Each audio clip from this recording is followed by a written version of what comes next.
एक सुहागन की नई नई शादी हुई, जिसके शादी को कुछ ही दिन गुजरे थे, 15 से 20 दिन गुजरे थे, लेकिन वो खुश नहीं रहती, वो उदास सी रहती है। एक दिन क्या होता है कि अचानक से उसके पति का जब रात में सोया होता है, आँख खुलता है तो देखता है कि वो किसी से बात कर रही है। फिर उसका पति देखता है और फिर सो जाता है। फिर देर रात को 2:30-3 बजे के करीब जब उसका आँख खुलता है तो देखता है फिर भी बात कर रही है। फिर दोनों में हाथापाई हो जाता है, तो मारता है वो अपनी पत्नी को। मारने के बाद फिर से दोनों में झगड़ा होता है, उसकी फ़ोन फोड़ देता है, तुम इतनी रात में किससे बात कर रही हो। फ़ोन फोड़ने के बाद फिर क्या होता है कि वो सो जाता है। ऐसे ही दूसरा दिन गुजर जाता है, तीसरा दिन गुजर जाता है। फिर देख रहा है गुमसुम सी पड़ी रहती है लड़की। उससे घर वाले पूछते हैं कि हुआ क्या है, तो वो नहीं बताती अपने सास ननद को। लेकिन उसके दिमाग में जो चल रहा था वो काफ़ी खौफनाक मंजर था। वो आने वाला था 1 दिन बाद, मतलब 24 घंटे बाद वो खौफनाक मंजर आने वाला था। वो क्या था? हेलो दोस्तों, स्वागत है आपका अपने चैनल में। मैं हूं हसीब। आज का जो वाक़या है वो राजस्थान के जयपुर से। राजस्थान के जयपुर में एक परिवार होता है।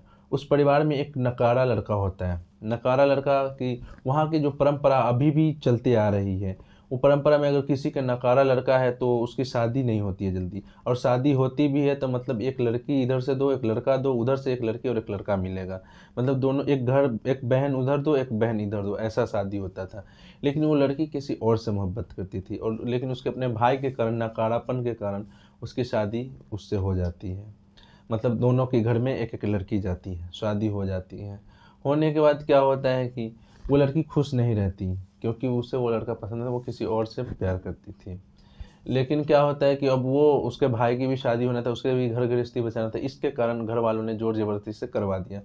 जोर जबरदस्ती करवाने के बाद वो लड़की वहाँ घर पे खुश नहीं रहती थी, ससुराल में वो गुमसुम सी रहती थी। और जब वो रात में बात कर रही थी, वो रात बात में जीजा से कर रही थी, अपनी दीदी से कर रही थी, दूसरा किसी से नहीं कर रही थी।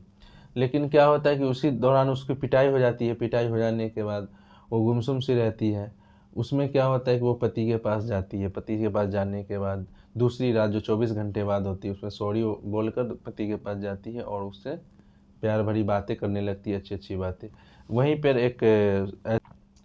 एक समय ऐसा आता है कि वो उसके प्राइवेट पार्ट तक पहुंच जाती है। प्राइवेट पार्ट तक उसके हाथ जाता है और उसमें वो धारदार हथियार से वो कट मार देती है।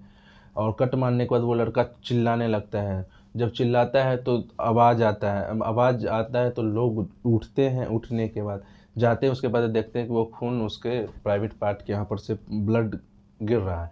तो क्या करते हैं कि वो फटाफट, घर वाले जो होते हैं वो उसे हॉस्पिटल में ले जाते हैं। हॉस्पिटल में ले जाने के बाद उसका इलाज होता है।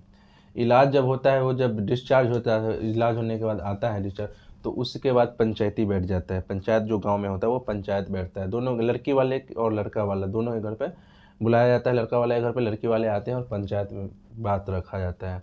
लड़की वहीं पे गुमसुम बैठी थी। लड़की कुछ बोल नहीं रही थी, कुछ भी। एक शब्द कितना भी पूछा गया, कई पक्ष विपक्ष दोनों तरफ से पूछे गए, वो एक शब्द नहीं बोलती कि क्या हुआ है। उसके बाद दिन पर दिन गुजरता जाता है। 15 दिन, 20 दिन हो जाता है, 20-25 दिन हो जाता है, पूरा महीना गुजर जाता है, फिर भी कोई फैसला नहीं होता है। तो क्या करते हैं कि वो पुलिस के पास वो लड़का पहुंच जाता है कि मेरे साथ ऐसा हुआ है। लड़का का मेडिकल टेस्ट कराया जाता है, तो मेडिकल टेस्ट में पाया गया है कि, बताता है कि हाँ, ये आगे चलकर वो सेक्सुअल रिलेशन बना सकता है, लेकिन अभी कुछ नहीं कह सकते हैं। अभी वो खतरे से बाहर है, अभी उसका जख्म भरने बाकी है।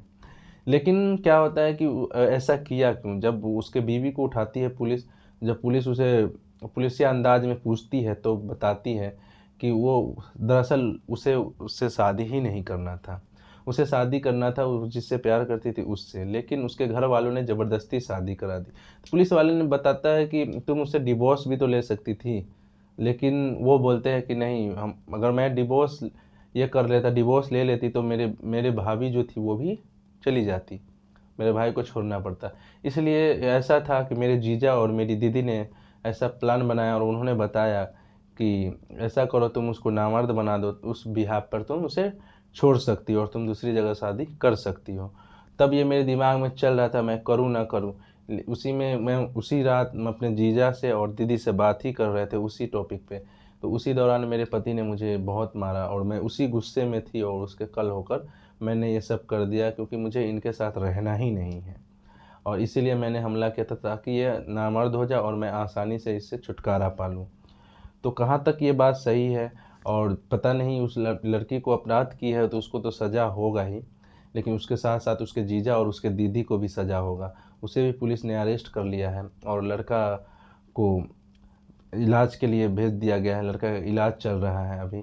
और इसे आप क्या समझेंगे? इसे गुदगुदाना भी कहेंगे, हंसी भी आएगी आपको कि कैसा हरकत की है उस लड़की ने, और कैसे उसके जीजा और दीदी ने जो बोला है क्या वो बोलना चाहिए। हमारे समाज में तो ये तो एक्सेप्ट कर ही नहीं सकते ऐसे चीज़ों को, लेकिन उन्होंने किया है ऐसा।